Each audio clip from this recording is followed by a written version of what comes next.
अस्सलाम वालेकुम दोस्तों। एक बड़ा सेठ था, पैसे वाला था, दौलतमंद आदमी था, सरदार था कोई। वो उसने ऐलान करवाया कि कल से उसके घर के बाहर, बंगले के बाहर राशन बांटा जाएगा। लोगों ने सुना, लोग जोक दर जोक वहाँ पे आना शुरू हो गए। अगले दिन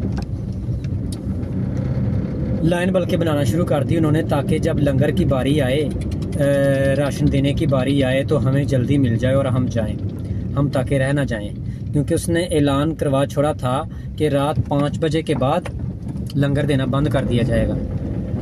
उनमें से एक आदमी था, वो सबसे पहले लाइन में आगे था, तो सबसे पहले वहाँ आ गया था। ज़ाहिर है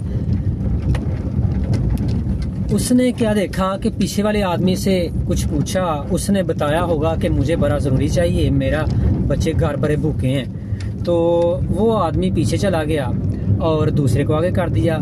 ऐसे ही पिछले आदमी ने भी उसके कान में कुछ कहा कि जो है ना, मैं बहुत गरीब हूँ, लाचार हूँ और घर में बीमार माँ है।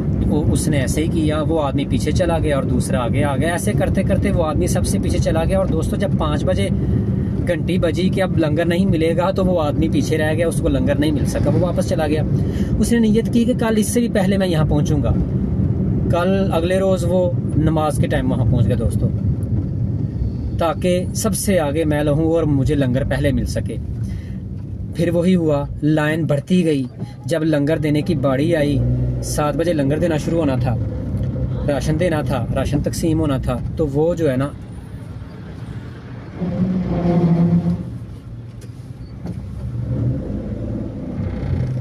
नहीं जी, बड़ी मुश्किल से, अच्छा, लंगर देना शुरू हुए।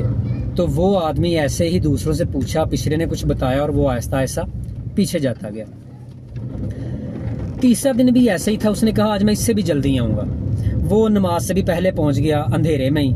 लेकिन तीसरे दिन भी ऐसे ही हुआ, वो सबसे पीछे, मतलब कि सबसे आगे लगा था, लोगों को आगे करता गया और ख़ुद सबसे पीछे चला गया। और बेल बजी और उसको लंगर ना मिल सका, वापस घर ऐसे ही चला गया। अगले दिन उसने कहा, सोचा कि मैं आज रात को सोऊंगा यहाँ पे, वहाँ पे ही सो गया।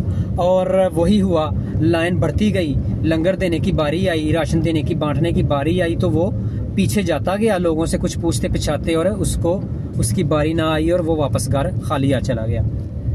जो था ना सेठ, उसने उसको अगले दिन बुला लिया। उसने अपने पास बुला लिया और कहा कि भाई मैं क्या देख रहा हूँ, तुम रोज सबसे पहले आगे लाइन में लगते हो और भूखे चले जाते हो, कुछ लेके नहीं जाते, तो तुम कर क्या रहे हो, तुम पागल तो नहीं हो? उसने कहा कि मैं नेकियां कमा रहा हूँ, जैसे तुम नेकियां कमा रहे हो वैसे ही मैं भी नेकियां कमा रहा हूँ। वो हैरान हुआ सेठ कि मैं तो नेकियां कमा रहा हूँ, मुझे अल्लाह ने पैसा दिया है, मैं तो ये जो है ना राशन बांटता हूँ, लोगों की मदद करता हूँ, लोगों की झोलियाँ भरता हूँ, लोगों की जेबें भरता हूँ, उनको 2 वक्त खाना खिलाता हूँ, तो फिर जाके मैं नेकियां कमा रहा हूँ। और तुम खाली तुम तो गरीब नहते हो, तुम कैसे नेकियां कमा रहे हो? वो कहने लगा कि जो तुम्हें खुदा ने दिया है तुम वो बांट कर नेकियां कमा रहे हो, और जो मुझे खुदा ने दिया है मैं वो बांट कर नेकियां कमा रहा हूँ। वो कहने लगा, क्या मतलब, तुम्हारे पास क्या है? कहने लगा कि तुम्हें खुदा ने दौलत दी है, तुम दौलत बांटते हो और नेकियां कमा रहे हो, लोगों की दुआएं लेते हो।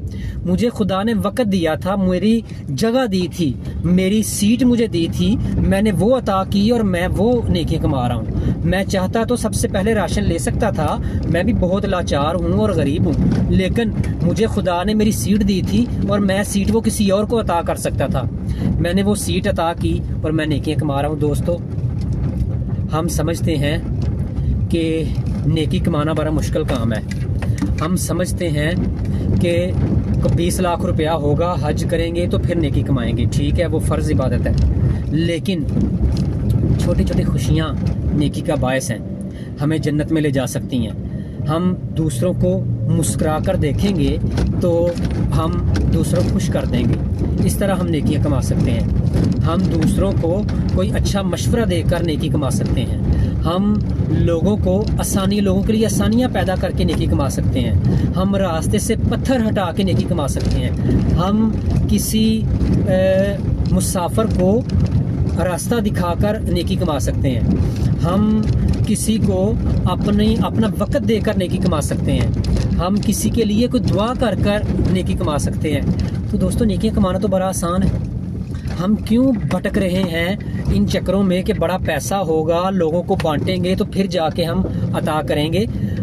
सुना नहीं था कि अल्लाह ताला ने वो जो फाख्ता थी या कौन थी हज़रत इब्राहीम अलैहिस्सलाम को जब आग में फेंकने लगे तो उस जानवर को, परिंदे को जन्नत की बिशारत सुना दी, क्योंकि उसने चूंच में पानी भर के वहाँ फेंका था। हालांकि उसको भी पता था कि मेरी चूंच से उसमें कोई फ़र्क नहीं पड़ेगा आग के इतने बड़े लाव में। और वो जो खंजीर है वो फूंके मारता था ताकि आग भर के, हालांकि उसको पता था कि मेरी फूंके मारने से कोई फ़र्क नहीं पड़ेगा आग को। तो उसके लिए हमेशा के लिए लानत दरगार दी गई, बल्कि उसके नाम लेने से ज़बान नापाक हो जाती है। और उस परिंदे को बशारत दे दी गई। तो छोटी छोटी नेकियां कमानी चाहिए, बंदों का शुक्र अदा करना चाहिए, खुदा का शुक्रिया अदा करना चाहिए। हमें दूसरों के लिए आसानियां तलाश करनी चाहिए, जिससे हमारा कुछ जो है ना जाएगा भी नहीं। खुश रहें जी, दुआ में याद रखिएगा। Thank you very much.